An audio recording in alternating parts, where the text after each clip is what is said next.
മുൻ ഡിവൈഎഫ്ഐ നേതാവ് മനു തോമസിനെതിരെ പി ജയരാജന്റെ മകൻ ജെയിൻ രാജിന്റെ വക്കീൽ നോട്ടീസ്. അപകീർത്തികരമായ പരാമർശം നടത്തിയെന്നാണ് വാദം. 50 ലക്ഷം രൂപ നഷ്ടപരിഹാരം ആവശ്യപ്പെട്ടാണ് നോട്ടീസ് അയച്ചത്. സജോ ദേവസ്യ വിവരങ്ങളുമായി. സജോ, വക്കീൽ നോട്ടീസിൽ പറയുന്നത് എന്താണ്? അനുജ, പി ജയരാജനും മകൻ ജെയിൻ രാജിനുമെതിരെ മനു തോമസ് ഗുരുതരമായ ആരോപണം ഉന്നയിച്ചിരുന്നു. അതായത് സ്വർണ്ണക്കടത്ത്, കൊട്ടേഷൻ ബന്ധം, ഒപ്പം വിദേശത്തടക്കം വ്യവസായ സംരംഭങ്ങൾ എന്നിങ്ങനെയുള്ള ആരോപണങ്ങളാണ് അതിൽ ഉൾപ്പെട്ടിരുന്നത്.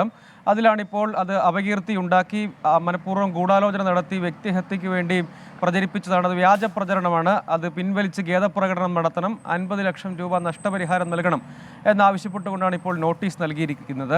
മനു തോമസിന്റെ വെളിപ്പെടുത്തൽ എന്നത് ഏറ്റവും ഒടുവിൽ പി ജയരാജനെയാണ് ഏറ്റവും കൂടുതൽ കുരുക്കിലാക്കിയത്. പി ജയരാജനെതിരായ കടന്നാക്രമണം, അതായത് പി ജയരാജൻ മനു തോമസിനെതിരെ ഫേസ്ബുക്ക് കുറിപ്പുമായി രംഗത്ത് വന്നതിന് പിന്നാലെ ഇരുവരും സമൂഹ മാധ്യമത്തിൽ തുടർച്ചയായി ഏറ്റുമുട്ടുന്ന നിലയിലേക്ക് പോയി. ഒരു പോസ്റ്റാണ് പി ജയരാജൻ പങ്കുവച്ചത്. പിന്നാലെ കൂടുതൽ തവണ പി ജയരാജനെതിരായ വിമർശനങ്ങളിൽ ശ്രദ്ധ കേന്ദ്രീകരിക്കുന്നതിലേക്ക് മനു പോയി. മനുവിൻ്റെ വെളിപ്പെടുത്തൽ പൊതുവിൽ പി ജയരാജനെ ആകെ പ്രതിരോധത്തിലാക്കിയിട്ടുണ്ട്. അതിനിടെയാണ് ഈ ഒരു പരാമർശം വന്നത്. ഇതിനെതിരെയാണ് നിയമ നടപടി സ്വീകരിക്കുമെന്ന് നേരത്തെ തന്നെ ജെയിൻ രാജ്, പി ജയരാജൻ്റെ മകൻ ജെയിൻ രാജ് വ്യക്തമാക്കിയിരുന്നു. ഒടുവിലാണ് അഭിഭാഷകൻ മുഖേന ഇപ്പോൾ വക്കീൽ നോട്ടീസ് അയച്ചിരിക്കുന്നത്. ഈ രാഷ്ട്രീയ വിവാദത്തിൽ പക്ഷേ പി ജയരാജനെ ഏതെങ്കിലും നിലയ്ക്ക് തുറന്ന് പിന്തുണയ്ക്കാൻ CPM നേതൃത്വം ഇതുവരെ തയ്യാറായിട്ടില്ല എന്നതും രാഷ്ട്രീയമായി ഏറെ ശ്രദ്ധയർഹിക്കുന്ന കാര്യമാണ്. കാരണം CPM നേതൃത്വം ഏതെങ്കിലും നിലയ്ക്ക് ഇതൊരു വിവാദത്തിലേക്ക്, വലിയ വിവാദത്തിലേക്ക് കൊണ്ടുപോകാൻ ഉദ്ദേശിച്ചിരുന്നില്ല.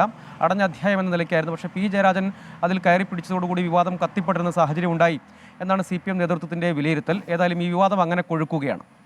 മനു തോമസിനെതിരെ പി ജയരാജന്റെ മകന്റെ വക്കീൽ നോട്ടീസ്.